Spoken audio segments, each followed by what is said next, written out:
कंधे पर बंदूक नहीं थी, लेकिन हाथ में चाकू और दिमाग में वही सोच थी जो दहशतगर्दी की बुनियाद है।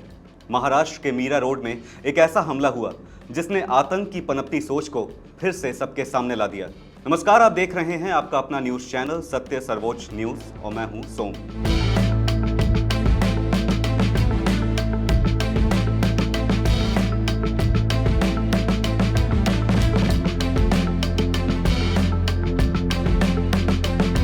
महाराष्ट्र के ठाणे जिले के मीरा रोड इलाके में एक सनसनीखेज हमला हुआ।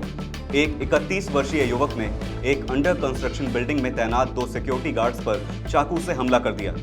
आरोपी की पहचान जैद जुबैर अंसारी के रूप में हुई है। चश्मदीदों के मुताबिक हमले से पहले उसने दोनों गार्ड्स से उनका धर्म पूछा और फिर कथित तौर पर उनसे कलमा पढ़ने को कहा। जब दोनों गार्ड ऐसा नहीं कर सके तो उसने एकाएक चाकू निकालकर उन दोनों पर ताबड़तोड़ हमला करना शुरू कर दिया। हमले में घायल गार्ड्स की पहचान राजकुमार मिश्रा और सुब्रतो रमेश सेन के रूप में हुई है। रिपोर्ट्स के मुताबिक राजकुमार मिश्रा की हालत गंभीर बताई गई, जबकि सुब्रतो रमेश सेन को भी गहरी चोटें आईं। दोनों को तुरंत पास के अस्पताल में भर्ती कराया गया। घटना के बाद स्थानीय पुलिस ने आसपास लगे सीसीटीवी कैमरों की फुटेज खंगाली और महज 1.5 घंटे के भीतर आरोपी को गिरफ्तार कर लिया गया। लेकिन जैसे जैसे जांच आगे बढ़ी, मामला सिर्फ एक चाकूबाजी का नहीं लगा। महाराष्ट्र एंटी टेररिज्म स्क्वाड यानी एटीएस को जांच सौंपी गई। एटीएस ने जुबैर अंसारी के घर की तलाशी ली, जहां से कुछ बेहद चौंकाने वाले दस्तावेज मिले।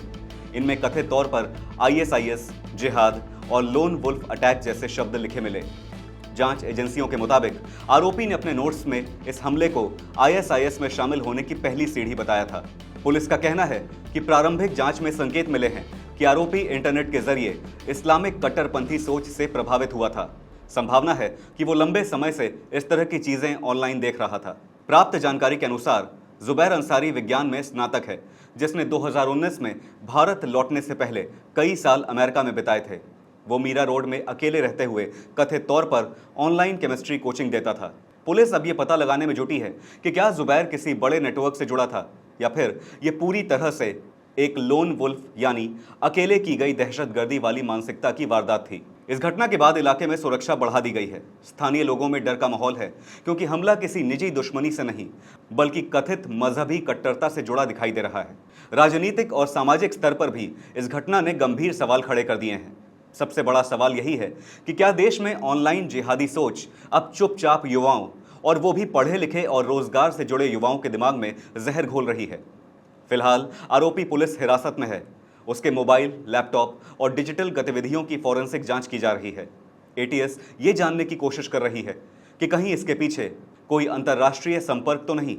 एक साधारण सिक्योरिटी पोस्ट पर हुआ यह हमला अब सिर्फ क्राइम नहीं रहा, ये देश की आंतरिक सुरक्षा के लिए एक गंभीर चुनौती और चेतावनी बन चुका है।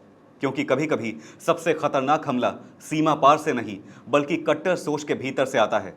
आपकी इस पर क्या राय है, हमें कमेंट में जरूर बताइएगा। फिलहाल इस खबर पर इतना ही।